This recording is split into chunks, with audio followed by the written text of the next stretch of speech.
প্রিয় দর্শক, সুপ্রভাত। সকালে শুরুতেই দেশ বিদেশের 10টি তাজা খবর নিয়ে চলে এসেছি আমি মারুফা খাতুন। দেখে নিন হেডলাইনগুলি। পুজোর মাসে লক্ষ্মীর ভাণ্ডারের টাকা নিয়ে বড় আপডেট।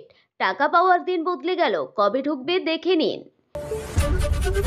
এই মুহূর্তের বড় খবর, সুপ্রিম কোর্টের রায়ের পর টেট পরীক্ষা নিয়ে নির্দেশিকা জারি রাজ্যের।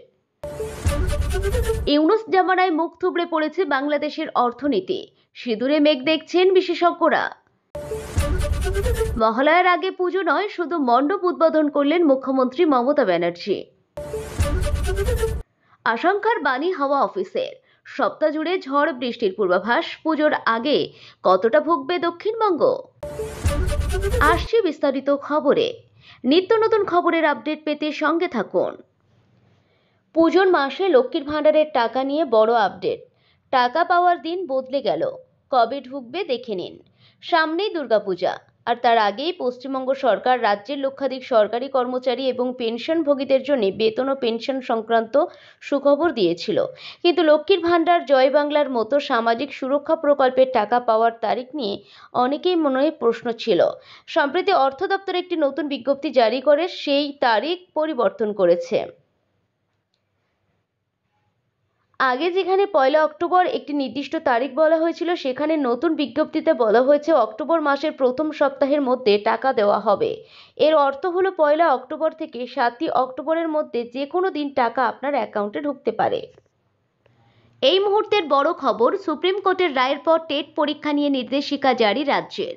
সম্প্রতি সুপ্রিম কোর্টের একটি গুরুত্বপূর্ণ রায়ের প্রেক্ষিতে পশ্চিমবঙ্গ প্রাথমিক শিক্ষা পর্ষদ একটি জরুরি নির্দেশিকা জারি করেছে।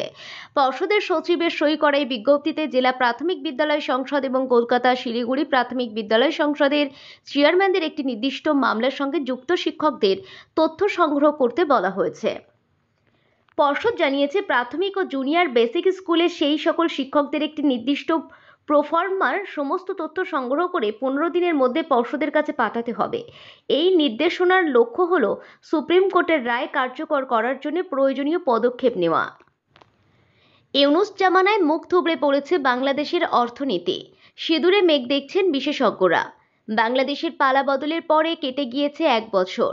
ইউনূসের নেতৃত্বে চলছে নতুন প্রশাসন। দোলাচলের বাংলাদেশের চাপের মুখে অবশেষে ফেব্রুয়ারি মাসে নির্বাচন হবে বলে জানিয়েছেন ইউনূস। তার আগে একাধিক সংস্কার চলছে নির্বাচন কমিশনের আওতায়। এদিকে বিশ্লেষকরা বলছেন, ইউনূসের নতুন বাংলাদেশে কার্যত মুখ থুবড়ে পড়তে চলেছে অর্থনীতি। ব্যাংক থেকে শুরু করে ক্ষুদ্র ঋণ প্রদানকারী সংস্থাগুলি জোর ধাক্কা খেয়েছে। ঋণ খেলাপির মাত্রা অনেকটাই বেড়েছে, বিদেশি লগ্নিতে ভাটা পড়েছে।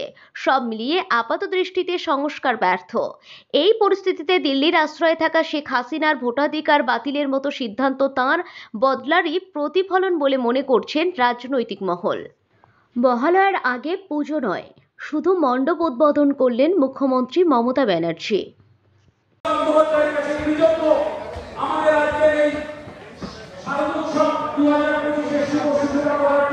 আমি কিন্তু মণ্ডপের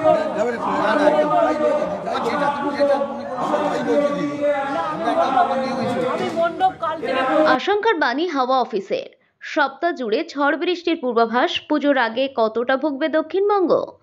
উত্তর পূর্ব বঙ্গোপসাগরে তৈরি হয়েছে নিম্নচাপ, সঙ্গে দোসর ঘূর্ণাবর্ত। আগামী 25 তারিখ আরও একটি নিম্নচাপ বঙ্গোপসাগরে তৈরি হওয়ার কথা রয়েছে। একের পর এক নিম্নচাপ এবং ঘূর্ণাবর্তের জেরে পুজোর সময় যে বৃষ্টি হতে পারে, সেই পূর্বাভাস আগেই দিয়েছে আবহাওয়া দপ্তর। মূলত দক্ষিণবঙ্গের জেলাগুলিতে হালকা থেকে মাঝারি বৃষ্টি হওয়ার সম্ভাবনা রয়েছে, তবে বেশ কিছু জায়গায় বিক্ষিপ্তভাবে ভারী থেকে অতি ভারী বৃষ্টি হওয়ার সম্ভাবনা রয়েছে বলেও জানিয়েছে হাওয়া অফিস। আজকের খবর এখানেই শেষ করছি। সকলেই সুস্থ থাকুন, ভালো থাকুন।